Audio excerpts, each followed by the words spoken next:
waktumu itu cuma 3 hari. Hari yang lalu takkan terulang kembali, hari besok belum tentu menjadi milikmu. Hari ini kau hidup, itulah waktu untukmu. Jangan berpikir besok, berpikirlah hari ini ketika kita hidup. Hari ini cuma 3 jam saja. 1 jam yang lalu takkan terulang kembali, 1 jam mendatang belum tentu milikmu.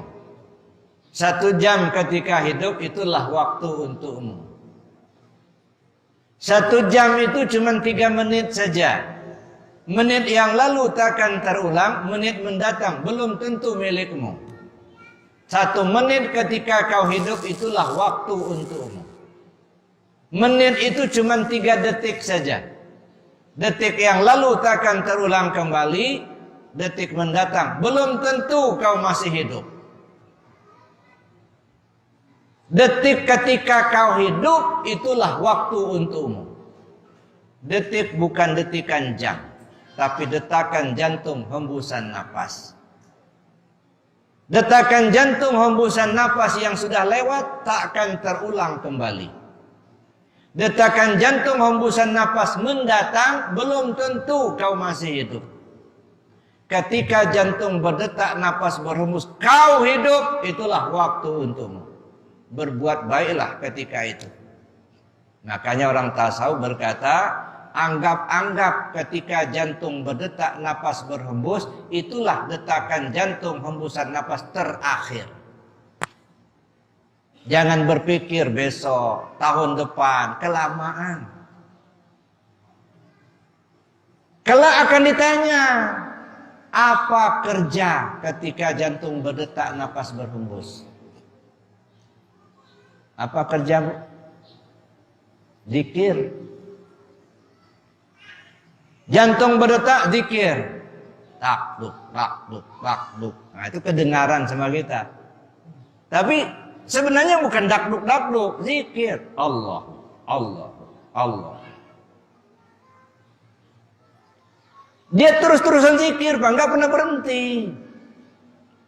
Semenjak ditugaskan Allah ke tubuh ini, dia tetap zikir. Kalau dia berhenti zikir, Pak, dead kita, Pak.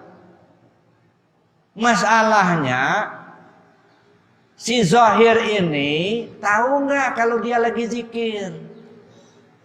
Si Zahir ini ikut nggak?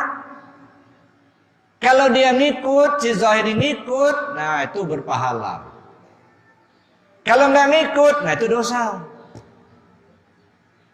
Nah coba hitung-hitung umur kita ini. Dah 60 tahun, 70 tahun.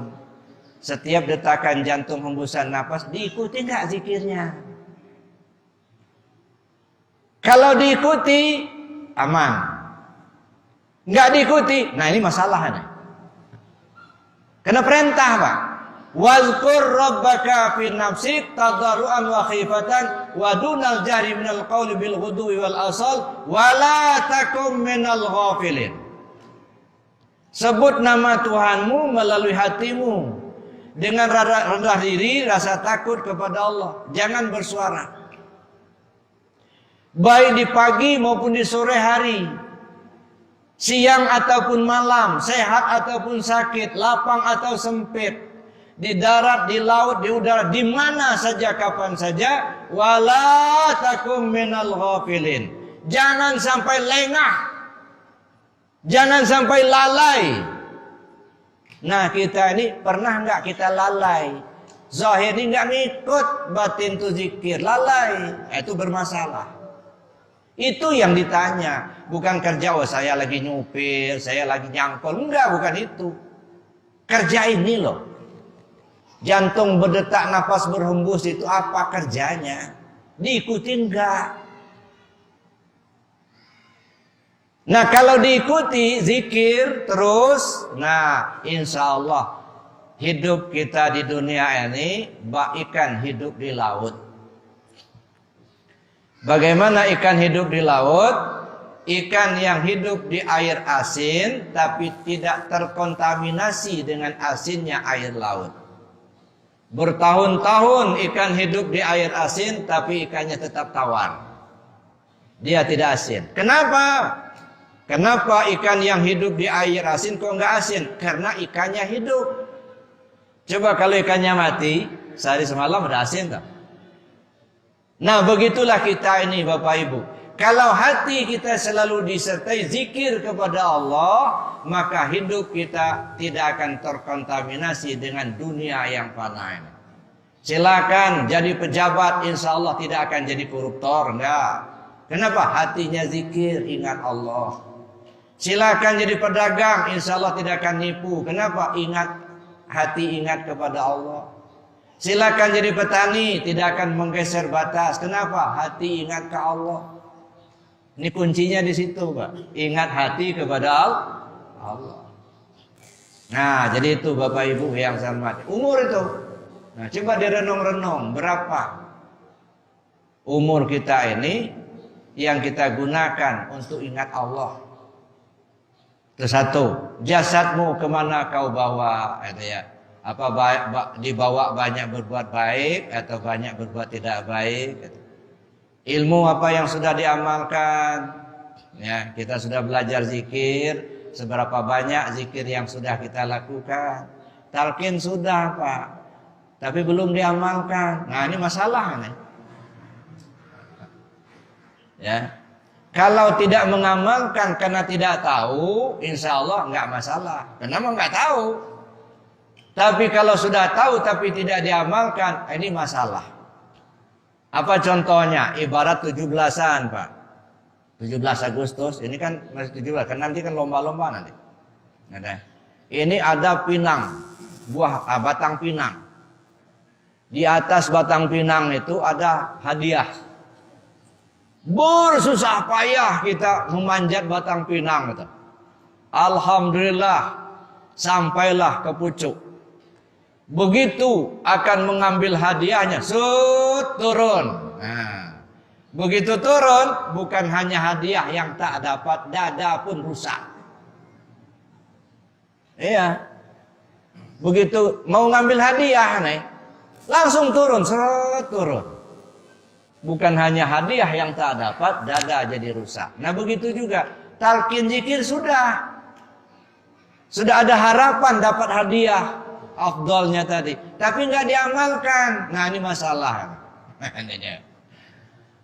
Tapi diamalkan cuma 3 kali, nggak cukup 1 porsi, gitu ya. Masya Allah, Bapak Ibu. Nah, ini jadi apa yang sudah kita pelajari itu akan ditanya nanti. Apa yang sudah diamalkan? Ya. Kemudian apa? Yang terakhir, yang keempat, harta kekayaanmu dari mana kau dapat? Dari mana dapatnya? Ditanya. Sudah dapat, kemana dibelanjakan? Nah, ini jadi masalah juga. So, kadang-kadang mendapatkannya bagus, tetapi membelanjakannya yang gak bagus. Bersusah payah, Pak. Peras keringat banting tulang kita bekerja. Alhamdulillah dapat rezeki, dapat gaji, dapat upah. Begitu dapat duit, beli nomor. Nah, ini masalah nih. Mendapatkannya bagus, mengeluarkannya yang nggak bagus. Ya, judi. Susah-susah cari duit, sampai jual tanah mau cari duit. Sudah dapat duit, malah judi. Habis duitnya. Jadi mendapatkannya bagus, mengeluarkannya yang enggak bagus. Ada juga mendapatkannya enggak bagus, mengeluarkannya bagus. Si bapak itu semenjak pindah rumah, tiap malam Jumat riungan. Sayurnya ayam terus. Kayak kadang-kadang ayam goreng, kadang-kadang ayam panggang, kadang-kadang ayam sayur. Banyak duit bapak itu. Selidik punya selidik, nggak tahunya ayam tetangga rupanya. Masya Allah. Maling tapi sedekah. Korupsi dapat tapi bantu masjid. Cara mendapatkan yang nggak bagus, walaupun mengeluarkannya bagus. Dua-duanya nggak bagus, Pak. Ya, ada orang korupsi dia, maling dia, dapat duit banyak, ke Mekah dia naik haji. Padahal dulu pernah, Pak, tiap malam maling damar, orang pada tidur, dia keliling kebun, maling damar orang, getah damar itu, tumpuk damar itu banyak di rumahnya, maling, tumpuk-tumpuk sama dia, akhirnya dijual. Sampailah untuk bayar ONH ke Mekah dia. Hasil maling itu. Ya, sampailah di Mekah. Tawaf, tapi sampai di sana apa yang dia rasakan? Kayak masuk neraka. Sakit, panas. Ya kan? Ujung-ujungnya begitu sampai di kampung lagi ngomong sama orang, "Kapok saya ke Mekah itu." Nggak mau lagi dia, walaupun ada duit nggak mau lagi dia ke Mekah. Kenapa? Ya itu tadi hasil maling tapi digunakan di situ. Maka saya bilang tadi, cara mendapatkannya bagus tapi keluarnya tidak bagus, itu juga tidak bagus. Cara mendapatkannya tidak bagus tetapi mengeluarkannya bagus juga tidak bagus. Hasilnya tidak bagus. Nah, bagaimana cara mendapatkannya bagus, kemudian mengeluarkannya bagus juga. Ya, untuk apa sih kita ngumpulkan harta banyak gitu ya? Ada dulu, Pak. Ya, ditanya, gitu ya. Perusahaannya ada di mana-mana, gitu ya. Ada puluhan perusahaannya, duitnya yang masuk itu sudah miliaran, gitu ya. Ada yang nanya, berapa uang milik Bapak sekarang ini? Apa jawabnya? Kalau yang milik saya baru sekitar 10 juta lah. Lah, kok 10 juta di mana? Perusahaannya banyak, Pak. Ya, itu kan belum tentu milik saya. Yang sudah milik saya, yang sudah saya sedekahkan, itu punya saya. Oh begitu. Jadi harta yang banyak itu, Pak, walaupun miliaran di bank gitu ya, yang milik kita cuma 3 macam aja. Yang kita makan, yang kita pakai, yang kita sedekahkan, itu yang sudah jadi milik. Kalau yang masih di bank sana, hak milik, berhak memiliki. Kalau kepakai jadi milik, kalau nggak kepakai milik orang lain. Ada duit sekian miliar di bank, mati yang bersangkutan, nggak jadi dia makainya. Ya. Istrinya masih muda, nikah lagi. Nah, suami barunya yang menikmatinya. Yang tersiksa, yang bersangkutan dikuburnya. Nah, jadi yang jadi milik kita itu yang sudah kita pakai, makan, dan kita sedekahkan. Kalau yang masih di bank, yang masih ya tanah, itu baru hak milik, berhak memiliki, gitu ya. Kalau kepakai sama kita, itu milik kita. Kalau kemakan, itu milik kita. Kalau kita sedekahkan, ya milik kita. Jadi kalau kita bersedekah, Bapak Ibu, itu bukan bantu orang, bukan. Kita minta tolong sama orang supaya harta kita dibawa ke akhirat. Siapa bilang harta itu nggak bisa dibawa ke akhirat? Bisa, Pak. Ya, cuman jangan dibawa sendiri, titipkan ke masjid, titipkan ke anak yatim, titipkan ke fakir miskin. Nah, biarlah mereka yang bawa begitu. Nah, nanti kita terima nanti di sana. Itu kan nggak susah-susah. Kita kan ringan aja, Pak. Nggak usah bawa mobil, nggak usah. Bawa kain kapan aja cukup.